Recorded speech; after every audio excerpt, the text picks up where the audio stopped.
కబ్బాస మైలారంలోని రసాయన పరిశ్రమ పేలుడు అనేక కుటుంబాల్లో తీరని విషాదాన్ని నింపింది. పేలుడు సమయంలో ఏకంగా 700 నుండి 800 డిగ్రీల ఉష్ణోగ్రత వెలువడింది. దీంతో పలువురు సజీవ దహనం కాగా మరికొంతమంది తీవ్ర గాయాలతో ఆసుపత్రిలో చికిత్స పొందుతూ మరణించారు. పటాన్చెరు ప్రభుత్వ ఆసుపత్రిలో 35 మృతదేహాలు రాగా 11 మృతదేహాలను గుర్తించారు పోలీసులు. 6 మృతదేహాలకు పోస్టుమార్టం పూర్తి చేసి కుటుంబ సభ్యులకు అప్పగించారు. ఈ రోజు సాయంత్రానికల్లా మరో 5 మృతదేహాలను కుటుంబ సభ్యులకు అప్పగిస్తామని చెబుతున్నారు అధికారులు. ప్రమాదంలో గుర్తుపట్టడానికి వీల్లేకుండా కాలిపోయిన మృతదేహాలకు DNA పరీక్షలు నిర్వహిస్తున్నారు. అనంతరం ఆ కుటుంబ సభ్యులకు మృతదేహాలను అప్పగిస్తామంటున్నారు. ఈ మేరకు పటాన్చెరు ప్రభుత్వ ఆసుపత్రిలో బాధితుల కుటుంబాల శాంపిల్స్ ని తీసుకుంటున్నారు. DNA శాంపిల్స్ రిజల్ట్స్ రావడానికి 48 గంటల సమయం పడుతుందని చెబుతున్నారు వైద్యులు. పేలుడు ఘటనలో గాయపడిన కార్మికులకు ప్రభుత్వం తరపున ఉచితంగా ట్రీట్మెంట్ అందిస్తామని వైద్య ఆరోగ్య శాఖ మంత్రి దామోదర రాజనరసింహ అన్నారు. ఈ ఘటనలో గాయపడి వివిధ ప్రైవేట్ ఆసుపత్రుల్లో చికిత్స పొందుతున్న వారిని మంత్రి పరామర్శించారు. వారి ఆరోగ్య పరిస్థితి గురించి డాక్టర్లను అడిగి తెలుసుకున్నారు. బాధితులకు మెరుగైన వైద్య సేవలు అందించాలని, ఖర్చు పూర్తిగా ప్రభుత్వమే భరిస్తుందని హాస్పిటల్ యాజమాన్యాలకు చెప్పారు. పూర్తి సమాచారాన్ని పటాన్చెరు హాస్పిటల్ దగ్గర నుంచి మా ప్రతినిధి శ్రవణ్ అందిస్తారు. శ్రవణ్, గాయపడ్డ వారికి చికిత్స ఏ విధంగా అందుతుంది? ఏ హాస్పిటల్స్ లో జాయిన్ చేశారు?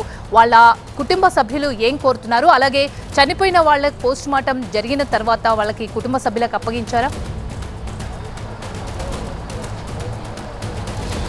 పోస్ట్ మార్టం జరుగుతూనే ఉన్నాయి. కుటుంబ సభ్యులకు ఐడెంటిఫై చేసిన బాడీలను కుటుంబ సభ్యులకు అర్థిస్తున్నాం. మొత్తం అంటే లేటెస్ట్ ఇప్పటి వరకు ఉన్న 5 నిమిషాల క్రితం వరకు ఉన్న సమాచారం, మార్చురీకి వచ్చిన మొత్తం టోటల్ బాడీస్ 36గా వైద్యులు చెప్పారు. అందులో 36లో 14 డెడ్ బాడీలను వీళ్ళు గుర్తించారు. వాళ్ళు ఎవరనేది వివరాలు పోలీసులకు చేరింది. అందులో 10 డెడ్ బాడీస్ని 14 డెడ్ బాడీస్ని గుర్తించారు. వాటికి పోస్ట్ మార్టం కూడా పూర్తి చేయడం జరిగింది. సో అందులో 10 డెడ్ బాడీస్ని ఏమో కుటుంబ సభ్యులకు అప్పగించారు. మిగతా 4 డెడ్ బాడీలను ఇంకా కుటుంబ సభ్యులకు అప్పగించాల్సి ఉంది. మొత్తం 36లో 14 డెడ్ బాడీస్ని గుర్తించగా అన్ఐడెంటిఫైడ్ అంటే ఇంకా వీళ్ళు ఎవరు అనేది గుర్తించాల్సిన డెడ్ బాడీస్ 22 డెడ్ బాడీస్ మిగిలి ఉన్నాయి. వీటిని ఐడెంటిఫై చేయాల్సి ఉంది. ఈ 22 డెడ్ బాడీస్లో 16 డెడ్ బాడీస్కి ఆల్రెడీ పోస్ట్ మార్టం పూర్తి చేశారు. వీళ్ళ వివరాలు ఏంటో తెలియదు కానీ వీళ్ళ పోస్ట్ మార్టం కూడా పూర్తి చేశారు. ఎందుకంటే వీళ్ళ DNA శాంపిల్స్ కూడా కలెక్ట్ చేయాలి డెడ్ బాడీస్ నుంచి. ఎందుకంటే కుటుంబ సభ్యుల నుంచి శాంపిల్స్ని సేకరించి వీళ్ళ DNAతో మ్యాచ్ చేయాలి కాబట్టి ఇక్కడ వీళ్ళ DNAను చేశారు. పోస్ట్ మార్టం చేస్తున్నప్పుడే డెడ్ బాడీస్కి సంబంధించిన బోన్స్ నుంచి, మజిల్ నుంచి ఈ డెడ్ బోన్స్ నుంచి, మజిల్ నుంచి శాంపిల్స్ సేకరిస్తారు. దాంతోపాటు కుటుంబ సభ్యులు ఎవరైతే ఉన్నారో వాళ్ళ నుంచి బ్లడ్ శాంపిల్స్ని సేకరిస్తారు. ఈ రెండింటిని మ్యాచ్ చేసి ఎవరైతే ఉన్నారో వాళ్ళని ఐడెంటిఫై చేస్తారు. సో ప్రస్తుతం ప్రాసెస్ కొనసాగుతుంది. పోలీసులు ఇక్కడ ప్రత్యేకంగా ఏర్పాట్లు చేశారు. దాంతోపాటుగా కూడా కుటుంబ సభ్యులందరూ కూడా ఇక్కడ వేచి చూస్తున్న సిచ్యువేషన్. ఎవరిని కదిలించినా కూడా ఒక్కొక్కళ్ళది ఒక్కొక్క దీనగాథగా వినిపిస్తోంది. 2 రోజుల క్రితమే పనిలోకి జాయిన్ అయిన వాళ్ళు కొంతమంది అయితే ప్రేమ పెళ్లి చేసుకొని ఇద్దరు ఒకే కంపెనీలో జాబ్ చేస్తూ ఒకేసారి మృతి చెందిన, 2 నెలల క్రితం పెళ్లి చేసుకొని ప్రేమ వివాహం చేసుకొని 2 నెలల క్రితం ఇక్కడ జాబ్ చేస్తూ మృతి చెందిన ప్రేమ జంట కూడా ఉన్నాయి. ఒక కుటుంబంలోంచి అయితే ఒక మహిళ గర్భవతి, 1.5 ఏళ్ల బాబున్నాడు. ప్రస్తుతం 7 నెలల గర్భవతి. ఆమె భర్త, ఆమె తమ్ముడు, ఆమె పెదనాన్న, ఆమె బాబాయ్, 4 కూడా అంటే కుటుంబంలో ఉన్న మగవాళ్ళందరూ కూడా ఈ ఉద్యోగం ఇక్కడ సిగాచి కంపెనీలో పనిచేస్తూ ప్రమాదంలో గల్లంతయ్యారు. వాళ్ళు ఎక్కడున్నారో కూడా తెలియదు. కుటుంబంలో ఉన్న మగతికు పూర్తిగా కూడా ఆచూకీ దొరకని పరిస్థితి. సో 7 నెలల గర్భవతి కూడా. సో ఇట్లా ఎవరిని కదిలించినా కూడా తీవ్ర విషాదమైన సంఘటనలు కనిపిస్తున్నాయి. మరొక ఘటనలో శ్రీకాకుళం నుంచి ఇంకొక వ్యక్తికి ఆయన కెమిస్ట్గా ఉన్నాడు. నా కొడుకు చాలా బుద్ధిమంతుడు, ఏ రకమైన చెడు అలవాట్లు లేవు, కనీసం టీ కూడా తాగినటువంటి బుద్ధిమంతుడు. కష్టపడి నేను ఒక పేద రైతును, కష్టపడి కొడుకుని ఈ స్థాయి వరకు తీసుకొచ్చాను. కెమిస్ట్గా కంపెనీలో పనిచేస్తున్న, రోజుకు 2 సార్లు ఉదయం సాయంత్రం ఫోన్ చేస్తాడు. నిన్న ఉదయం కూడా ఫోన్ మాట్లాడాడు. కానీ ఆ తర్వాత ఆచూకీ లేదు. ప్రస్తుతం ఎక్కడున్నాడో కూడా అర్థం కావట్లేదని చెప్తున్న సిచ్యువేషన్. ఇట్లా ఎవరిని కదిలించినా కూడా చాలా దీనగాథలు వినిపిస్తున్నాయి.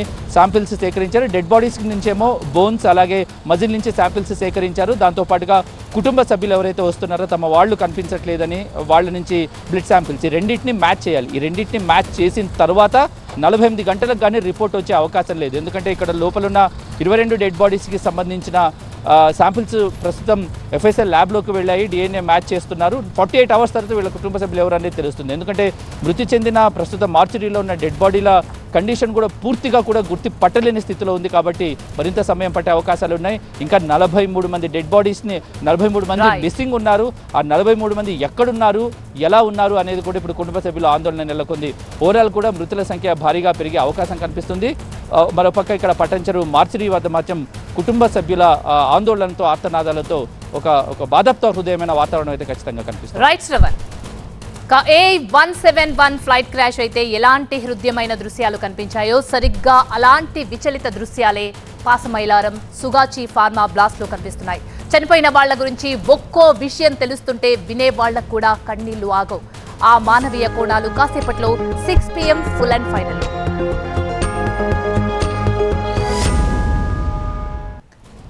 ఇక ఏపీకి వెళ్దాం. ఏపీ లిక్కర్ కేసులో చెవిరెడ్డి భాస్కర్ రెడ్డిని సిట్ అధికారులు విచారిస్తున్నారు. కోర్టు ఆదేశాల మేరకు చెవిరెడ్డితో పాటు వెంకటేష్ నాయుడిని తొలి రోజు సిట్ కస్టడీలోకి తీసుకుంది. ఉదయం 10 గంటల నుంచి చెవిరెడ్డిని సిట్ ప్రశ్నిస్తోంది. లిక్కర్ డబ్బులు ఎలా చేతులు మారాయి, లిక్కర్ ముడుపులను ఎక్కడికి తరలించారు, ఎన్నికల ముందు ఎవరి ద్వారా లిక్కర్ సొమ్ముని తరలించారు, ఎన్నికల సమయంలో గరికపాడు చెక్ పోస్ట్ దగ్గర పట్టుబడిన డబ్బు ఎవరి దగ్గర నుంచి తెచ్చారు, 8 కోట్ల తరలింపులో మీ పాత్ర ఎంత, లిక్కర్ స్కామ్ లో మీ పాత్ర ఏంటి, వెంకటేష్ నాయుడుతో మీకున్న సాన్నిహిత్యం ఏంటి, లిక్కర్ సొమ్ము ఎవరెవరికి ఎంత వెళ్ళిందనే దానిపై సిట్ ప్రశ్నల వర్షం కురిపిస్తున్నట్టుగా తెలుస్తోంది. ఇక మరో 2 రోజులు చెవిరెడ్డిని సిట్ విచారించనుంది. కస్టడీలో భాగంగా జైలు నుంచి బయటకు తీసుకొచ్చి వాహనం ఎక్కించే సమయంలో చెవిరెడ్డి భాస్కర్ రెడ్డి హల్చల్ చేశారు.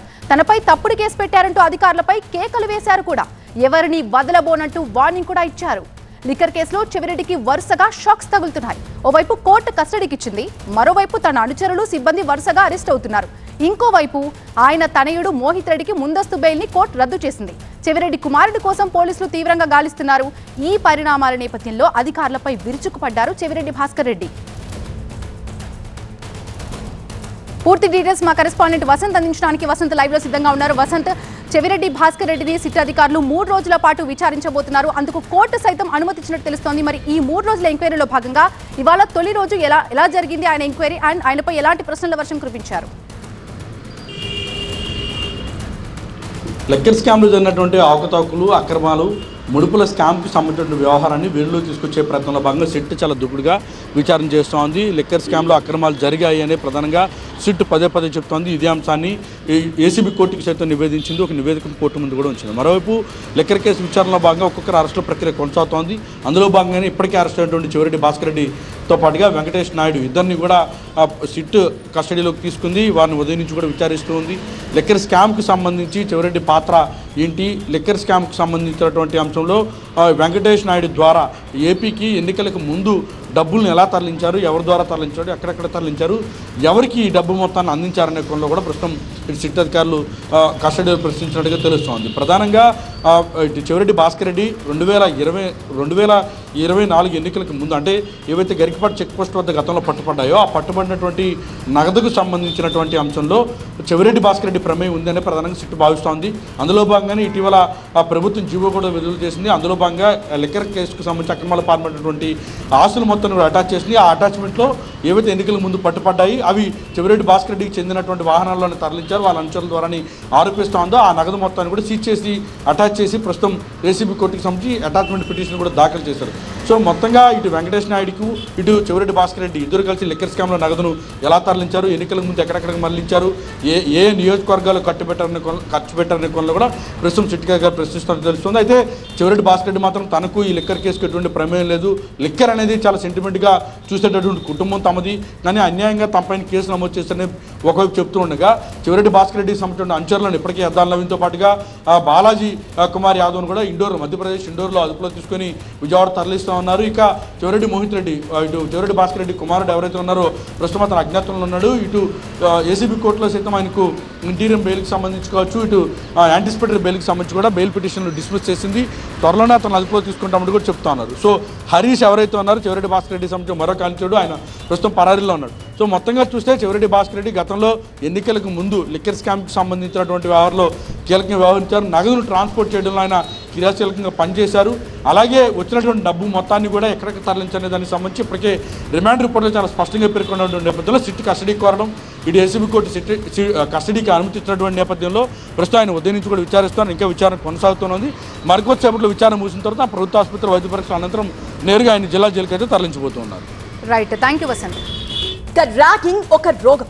అవును, ర్యాగింగ్ ఖచ్చితంగా రోగమే. విచిత్రం ఏంటంటే రోగానికి చికిత్స అందించాల్సిన వైద్య కళాశాలల్లోనే ఈ వ్యాధి విజృంభిస్తోంది. జూనియర్లను వేధించడం తమ జన్మ హక్కుగా భావిస్తున్న కొంతమంది ఉన్మాదులు ర్యాగింగ్ పేరుతో కొత్త విద్యార్థులను హడలెత్తిస్తున్నారు. లేటెస్ట్ గా మంగళగిరి ఎయిమ్స్ లో ర్యాగింగ్ కలకలం రేగింది. విద్యా సంస్థల్లో ర్యాగింగ్ భూతం మళ్లీ జడలు విప్పుతోంది.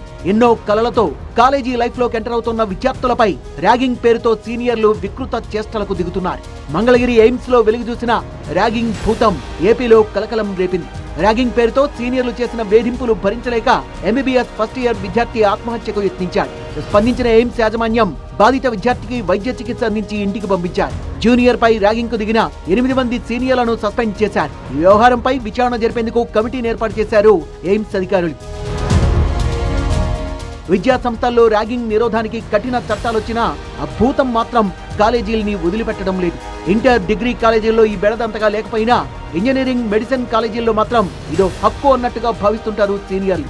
భవిష్యత్పై భారీ ఆశలతో కాలేజీల్లోకి ఎంట్రీ ఇస్తున్న విద్యార్థుల పాలిట అది శాపంగా మారుతోంది. విద్యా సంస్థల్లో యాంటీ ర్యాగింగ్ కమిటీలు, స్క్వాడ్లు నిస్తేజంగా మారడంతో జూనియర్ విద్యార్థులపై సీనియర్లు స్వేచ్ఛగా దాడులకు తెగబడుతున్నారు.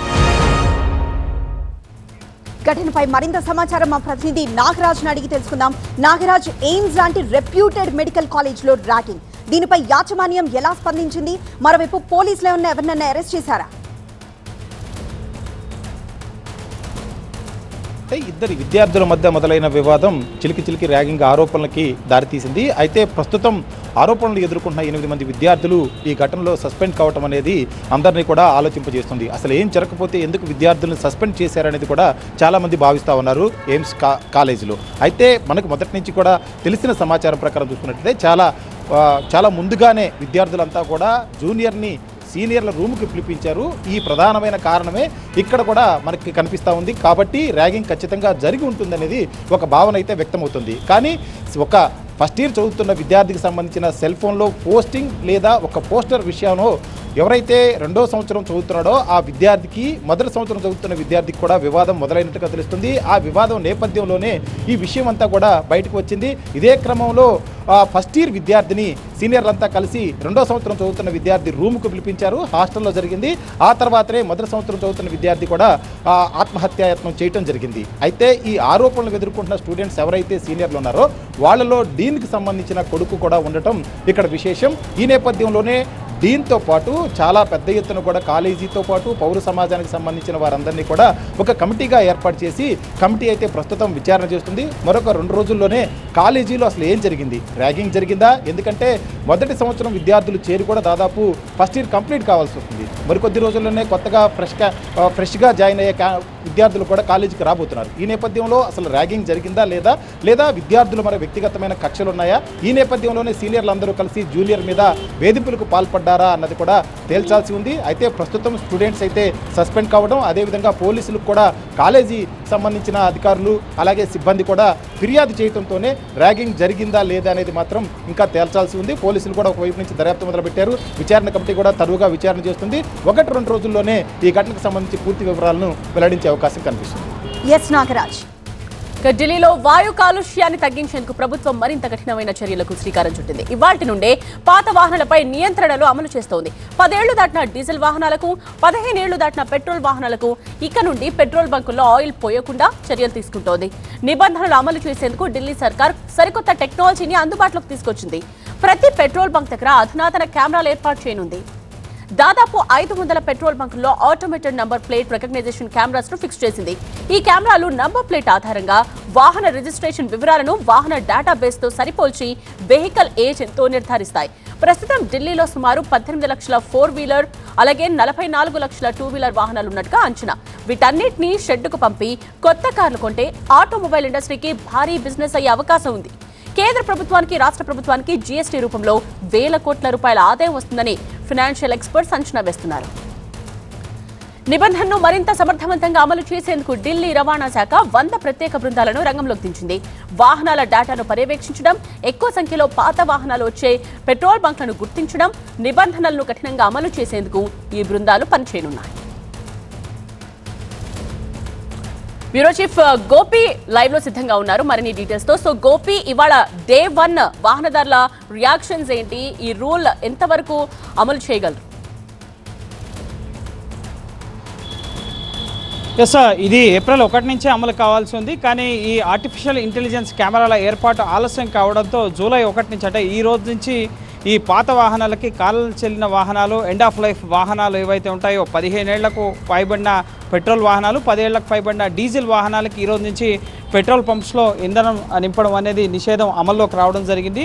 పూర్తిగా పెట్రోల్ పంప్లోకి వాహనం ఎంట్రీ అయ్యే సమయంలోనే, ముఖ్యంగా ఇక్కడ ఎంట్రీలోనే ఒక ఆర్టిఫిషియల్ ఇంటెలిజెన్స్ కెమెరా ట్రాన్స్పోర్ట్ డిపార్ట్మెంట్కి సంబంధించిన డేటాబేస్ని ఈ కెమెరాకి ఇటు కనెక్ట్ చేయడం జరుగుతుంది. సో ఆ కారు యొక్క నెంబర్ ప్లేట్ కానీ, 2 వీలర్ యొక్క నెంబర్ ప్లేట్ కానీ చూసి అది ఎంత పాతపు వెహికల్ అనేది గుర్తిస్తుంది.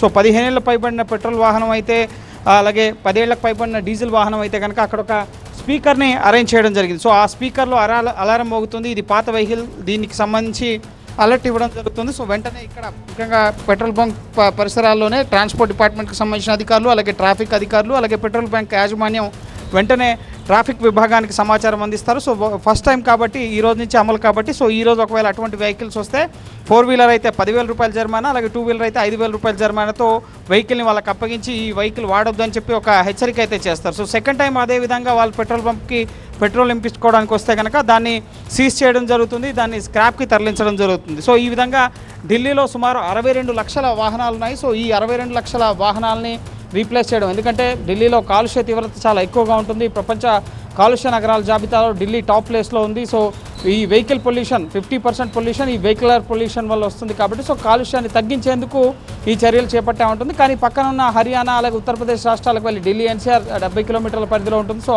అక్కడికి వెళ్ళి కూడా పెట్రోల్ నింపించుకునే అవకాశం ఉంటుంది వాహనదారులు. సో దీన్ని ఎట్లా అమలు చేస్తారు, అలాగే ఎవరైనా వెహికల్ కొన్నప్పుడు సో 7 ఏళ్ల పాటు ఈఎంఐస్ పెట్టుకుంటున్న పరిస్థితి ఉంది, కార్లు, డీజిల్ వాహనాలు కానీ, అలాగే పెట్రోల్ వాహనాలు కానీ. సో ఈఎంఐ పూర్తయ్యేసరికి 7 ఏళ్ళు పూర్తవుతుంది. సో నెక్స్ట్ 3 ఏళ్ల వరకు మాత్రమే మా దగ్గర వెహికల్ ఉంటుంది, మా యొక్క ఆర్థిక పరిస్థితిని కూడా ఆలోచించాలని చెప్పి మిశ్రమ స్పందన అయితే వస్తుంది. ఈ పెట్రోల్, డీజిల్ ముఖ్యంగా పాత వాహనాలకి నిషేధించడం పట్ల కొందరు కాలుష్యం నియంత్రించడానికి ఇది మంచి చర్య అంటుంటే, మరికొందరు ఇటు ప్రైవేట్ కార్పొరేట్ కంపెనీలతో, వాహన కంపెనీలతో టైఅప్ అయి ప్రభుత్వం ఈ విధంగా పాత వాహనాలన్నింటినీ తొలగించి బిజినెస్ చేసుకునేందుకు ఇదొక ప్రక్రియగా విమర్శలు కూడా వస్తున్న పరిస్థితి ఉంది.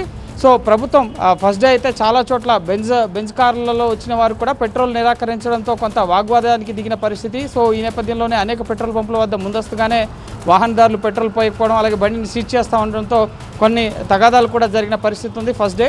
సో నెక్స్ట్ అంటే ఇప్పటికిప్పుడు ఎటువంటి ముఖ్యంగా దీనికి సంబంధించిన డెమో అటువంటి కార్యక్రమాలు, మాక్ కార్యక్రమాలు లాంటివి నిర్వహించకుండా నేరుగా అమలు చేయడం జరిగింది. సో 27వ తేదీ అంటే 3 రోజుల ముందే ప్రజలకు కూడా ఫస్ట్ తేదీ నుంచి ఇక పాత వాహనాలకి పెట్రోల్, డీజిల్ పోయడం ఉండదు, 10 ఏళ్ళు 15 ఏళ్ళు పైబడిన వాహనాలకు అని చెప్పినప్పటికీ, సో ఆర్థిక పరిస్థితి ముఖ్యంగా మిడిల్ క్లాస్ వాళ్ళు, పాత వాహనాలు వినియోగించిన వాళ్ళు ఇప్పటికిప్పుడు వాళ్ళు మళ్ళీ కొత్త వెహికల్స్కి వెళ్ళాలన్నా కూడా ఇబ్బంది ఉంటుంది అని చెప్పి, ఎందుకంటే ఒకసారి పొల్యూషన్ చెక్ చేసిన తర్వాత, పొల్యూషన్ సర్టిఫికేట్ ఇచ్చిన తర్వాత అయినప్పటికీ కేవలం ఏజ్ ముఖ్యంగా 10 ఏళ్ళు 15 ఏళ్ళు ఈ కాల పరిమితిని దృష్టిలో ఉంచుకొని ఆ వెహికల్ ఫిట్నెస్ ఉన్నా కూడా దాన్ని తొలగించాలి అని చెప్పడం సమంజసం కాదని చెప్పి కూడా వాహనదారులు కొంతమంది చెప్తున్నారు. సో మిశ్రమ స్పందన అయితే వస్తుంది. సో ఇది ఈ పొల్యూషన్ లెవెల్స్ తగ్గాయా దీనివల్ల లేదా అటువంటిది ఏంటి అనేది తెలియాలంటే మాత్రం 2-3 నెలలు వేచి చూడాల్సి ఉంటుంది. ఎందుకంటే అక్టోబర్, నవంబర్ నెలలోనే పొల్యూషన్ లెవెల్స్ హైలో ఉంటాయి కాబట్టి, సో వెహికులర్ పొల్యూషన్ తగ్గిందా లేదా, ఇది సమర్థవంతంగా పనిచేస్తుందా, లేక కేవలం వాహనాలు మార్చుకునేందుకు, అలాగే బిజినెస్ జరుపుకునేందుకు ఇది ఒక టాక్టికా అన్నది కూడా ఒక చర్చ అయితే జరుగుతుంది. సో చూడాలి ఎంతవరకు వాహన పొల్యూషన్